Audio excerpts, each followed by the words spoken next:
Olá pessoal, o objetivo do nosso vídeo hoje aqui no canal Saúde e Evidências é falar um pouquinho sobre a proxalutamida, um medicamento que chegou aí arrasando no meio científico, porque mostrou, né, pelo menos lá na coletiva que foi feito pelos pesquisadores em Manaus, que o medicamento possui uma eficácia extremamente alta em pacientes com Covid-19 em estado grave. Bom, mas será que é isso mesmo? O que a gente tem já publicado deste fármaco?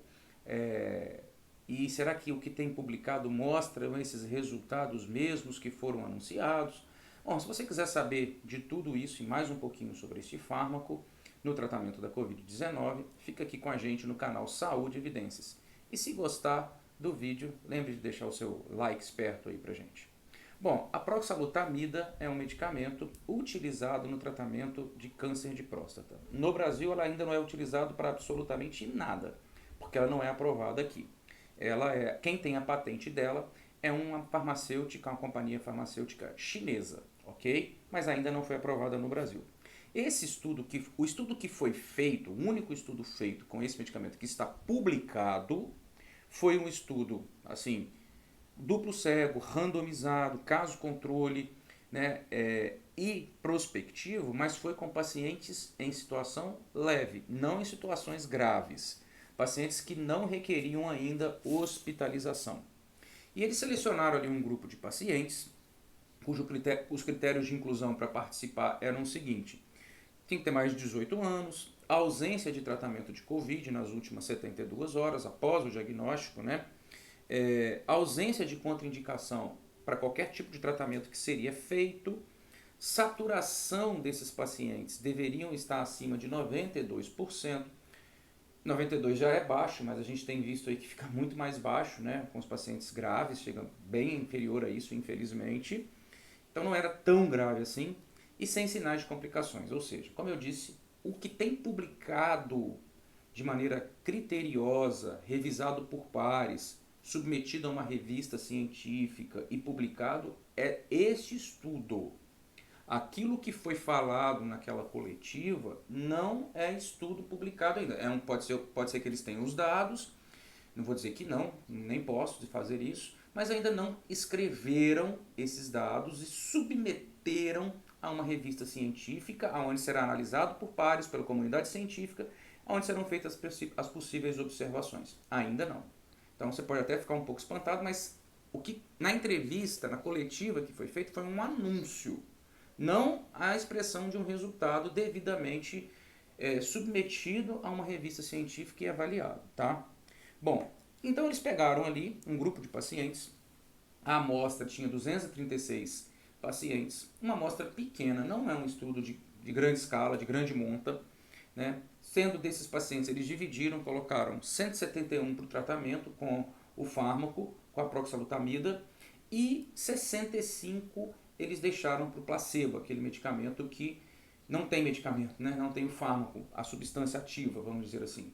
Então eles foram tratando ali com proxalutamida 200 mg por dia durante 15 dias, com a nitazoxanida, né?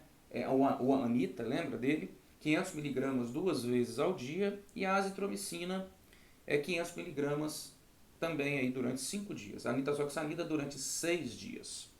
Pois bem, e aí então fizeram a comparação, né, durante esse período e puderam colher alguns resultados que são interessantes, ok? Não são ruins, não, muito pelo contrário. Esses resultados mostram o seguinte, que após o 7º dia de tratamento, 81% dos pacientes que usaram a proxalutamida negativaram o PCR para o coronavírus. Então não tinham mais coronavírus no organismo, estavam curados. Contra 31 do placebo, tá? Muita diferença, né? Quase 3 vezes mais testes negativos para o grupo tratado. Uma diferença proporcional aí de 50%, em torno de 50%. É bastante coisa. Bom, foram avaliar também o tempo de remissão clínica, os aparecimentos dos sintomas. Os pacientes tratados demoraram ali em torno de 4 dias. Mas o erro eu achei muito grande, em torno de 5,4 dias. Não é aquela coisa de pesquisa? 4 dias, mais ou menos 5 dias. Então, mais ou menos 5 dias é o erro. Quando o erro é muito grande, é que os dados são muito diversos, não são muito uniformes, então fica muito discrepante. Então teve paciente que demorou muito, teve paciente que demorou menos. Então tem paciente que foi muito longe, principalmente no placebo, que é 21 mais ou menos 13 dias. Então, novamente, né, 13 dias de erro é muita distância, então os dados estão muito difusos, não estão bem uniformes, certo? Então, mas de qualquer forma, 5 vezes mais dias, em média, os pacientes placebo levaram para se recuperar, para ter remissão dos sintomas com relação quando comparado com os tratados. Bom, qual é o possível mecanismo que esse fármaco faria isso? Esse medicamento ele é um inibidor de receptores androgênicos. Receptores androgênicos são receptores de testosterona e também de dihidrotestosterona. A dihidrotestosterona é um metabólito ativo da testosterona que, na verdade, tem mais efeitos do que a própria testosterona, mais ativa do que a própria testosterona. Então, ela suprimia os receptores androgênicos, ela promoveu uma coisa chamada downregulation, que é a diminuição desses receptores androgênicos, certo? E aí levava também a diminuição da atividade no vírus, numa enzimazinha chamada ECA2, que é a enzima que o vírus utiliza para entrar nas nossas células respiratórias. Como assim? De maneira mais simples, a ECA, que significa ECA? Enzima conversora de angiotensina, caso tipo 2.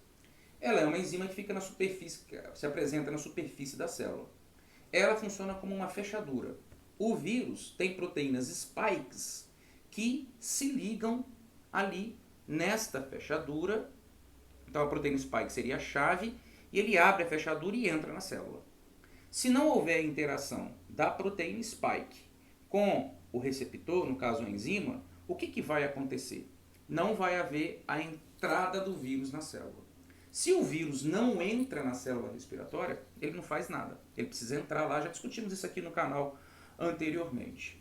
Pois bem, o medicamento bloqueia o receptor androgênico e aí diminui a expressão de um determinado gene, né, responsável pela produção de uma enzima, de uma outra enzima, e essa enzima, ela prepara a proteína spike para interagir com o receptor.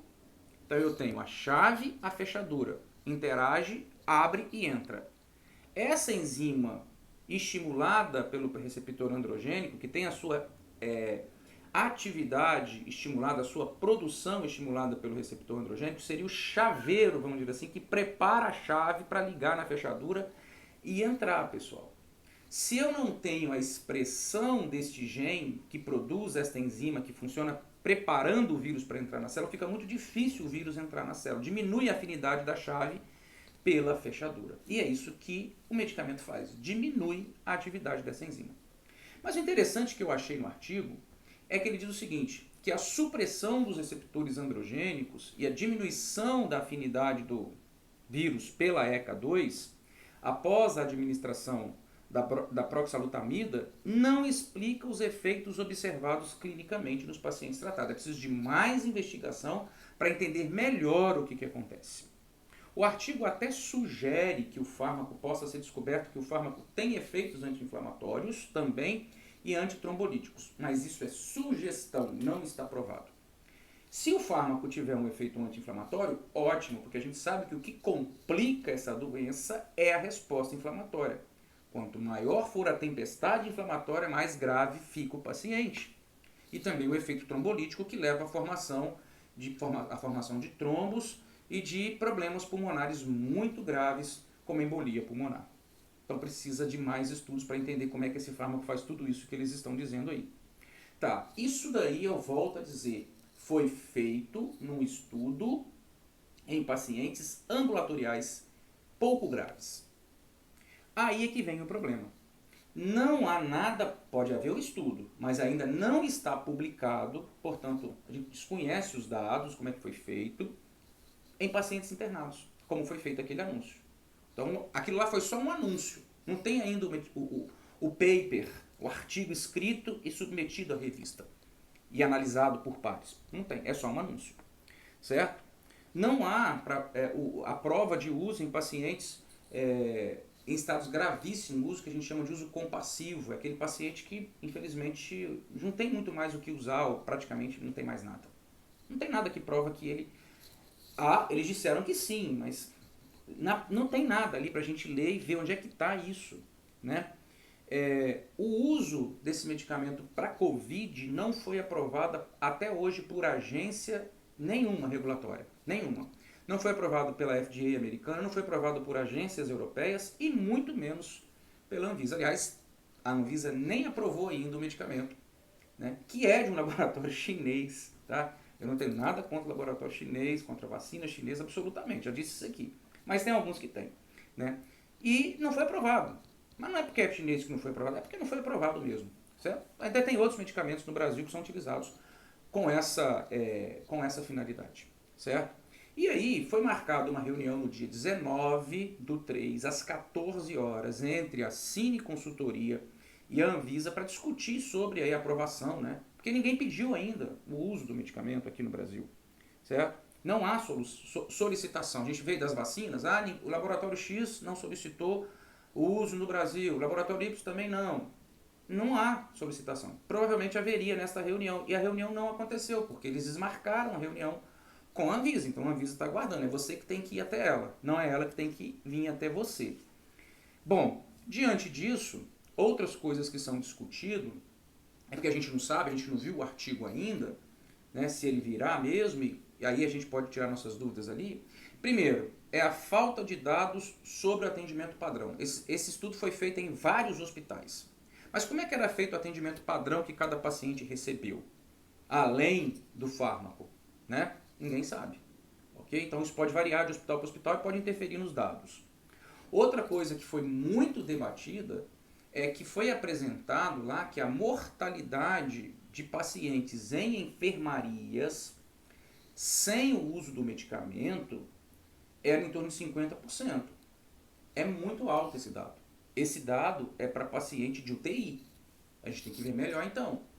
Alguns infectologistas na hora gritaram, isso aí é dado, isso realmente existe, infelizmente, né, cada 2, 1 morre, 50%, mas isso é em pacientes graves, gravíssimos em UTI, né, pacientes com ventilação mecânica. Para paciente de enfermaria não é, graças a Deus, não é tão alto. E por fim, esse fármaco não é comercializado no Brasil, como eu já disse. Ele quem tem a patente dele é uma farmacêutica chinesa de nome Quintor. E naturalmente, quando se faz um anúncio desse, pessoal, a gente precisa de um pouco de criticidade. As ações da farmacêutica ou de qualquer indústria, né, desta área, nesse momento, sobem. Né? Existem interesses por trás disso que não pode ser esquecido. Então, o que a gente precisa agora? É lógico que eu gostaria que aqueles resultados anunciados em Manaus fossem reais e a gente estaria realmente com um poderoso fármaco nas mãos. Mas é preciso pegar os dados, como todo mundo faz, submeter, escrever, submeter. Eles falaram que estão fazendo isso, vamos aguardar. Então, enquanto estão fazendo, não dá para chegar e falar, fazer esse anúncio gigantesco, como foi feito, né? E aí muitas pessoas ficam, agora nós temos a cura da Covid, né?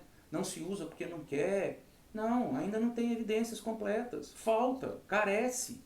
E existe um rigor técnico-científico para aprovação de fármaco, para aprovação de vacina, que é importante para a nossa retaguarda, né? Importante para a nossa saúde, né? Não é assim, isso aqui serve para isso, vamos todo mundo usar. Não é assim. É preciso ter critério para nos proteger mesmo, porque muitos fármacos já foram usados no passado sem esse critério e muitos problemas a gente pode observar quando a gente olha para trás na história. Então, ainda não dá para dizer que aquela entrevista, de tudo que está relatado ali, é uma realidade. Ainda não é. Precisamos dos dados, da discussão dos dados, da revisão, enfim, de submissão às agências controladoras, reguladoras, senão não vai adiantar absolutamente nada, vai ficar só no anúncio. Aguardamos esses dados então para que ele seja avaliado pela comunidade científica o mais breve possível. É isso aí, pessoal. A gente tenta esclarecer as coisas aqui para você diante de tantas notícias, aí fica mais um dado, mais uma avaliação que a gente faz do que é verdade, do que não é, do que ainda precisa de caminhar para ser uma verdade absoluta, enfim. Esse é o nosso papel aqui no canal Saúde e Evidências. Se você gostou, deixa o seu like aí pra gente e a gente se encontra numa próxima oportunidade. Um grande abraço a todos.